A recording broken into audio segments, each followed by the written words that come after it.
Today I will be showcasing my automatic Greydwarf farm, which has helped me build this epic base, as you might have seen in my previous video, and some other food related stuff. You can see I got a nice boardwalk across the entire thing, connecting all of the farms together, but the main attraction is the Greydwarf farm itself. A deep pit with an earth column protecting the Greydwarf nest in the center. The Greydwarf spawn and get killed by the Askvins and the wolves. And then I get all the resources up my little resource collection spot before they go back to my main base.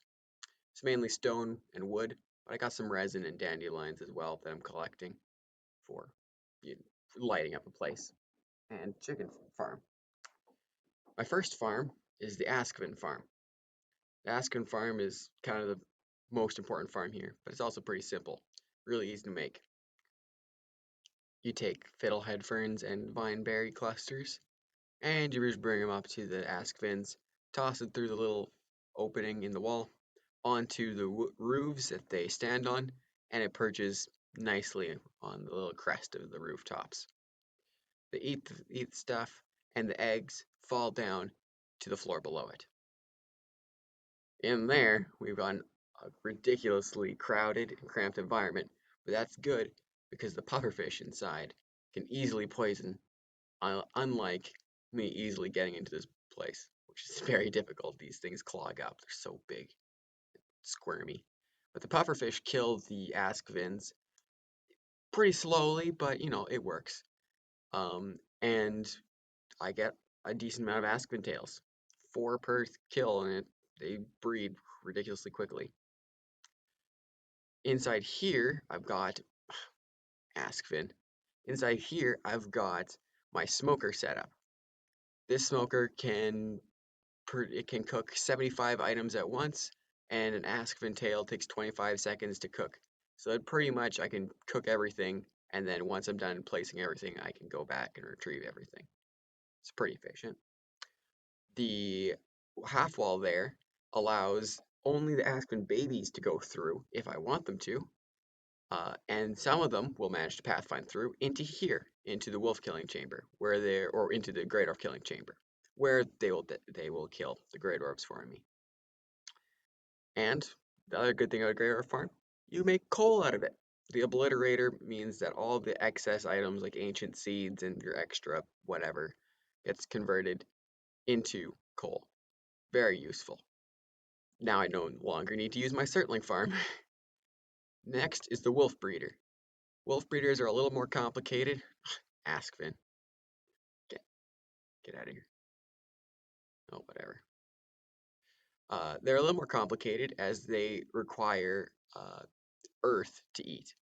Most Askvins can eat anywhere they want, but most animals require to be on the ground. So I have to raise a pillar before I can feed them my meat, generally boar meat from my boar farm that I don't have here yet, and just dump it on the earth. They eat it, and the little wolf cubs fall through the cracks, but the 2-star wolves are too big to fit through, or just barely. The little wolf cubs fall through into the pit below it, where they pathfind eventually, once they've grown up, into the Greydwarf nest area, where they will kill the Greydwarfs, and eventually get killed and turned into meat, meaning that I get automatic wolf farm as well. So all that wolf meat and wolf hide, all I could want. Helps with wolf jerky, I guess. The other thing you can do with this farm is you can just AFK in here and get rested while you use a dead razor. The dead razor helps kill the Greydwarfs, I guess, but what it really is for is increasing your blood magic skill. I used to use this farm using the archer trick, where you just spawn archers in some towers above the pit, and the archers would kill all of the Greydwarfs, but it requires you to have Eater, and it's only a 25% chance to spawn a skeleton archer from a dead razor. It's honestly just a pain. So nowadays I don't really use it. Plus, I don't use magic all that often. That's mainly my friend.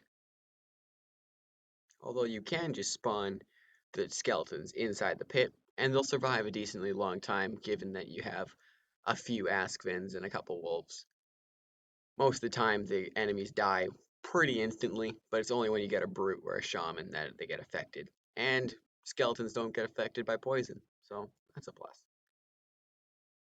But if you want to AFK for a long time, you're going to need to watch out for raids, and generally just any enemy spawns. So that's why I've set up tons of campfires all around my base.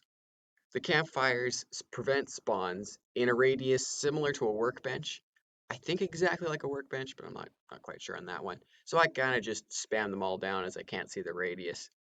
And so now this place is pretty much the most defended spot on my server with all the earthen walls and campfires.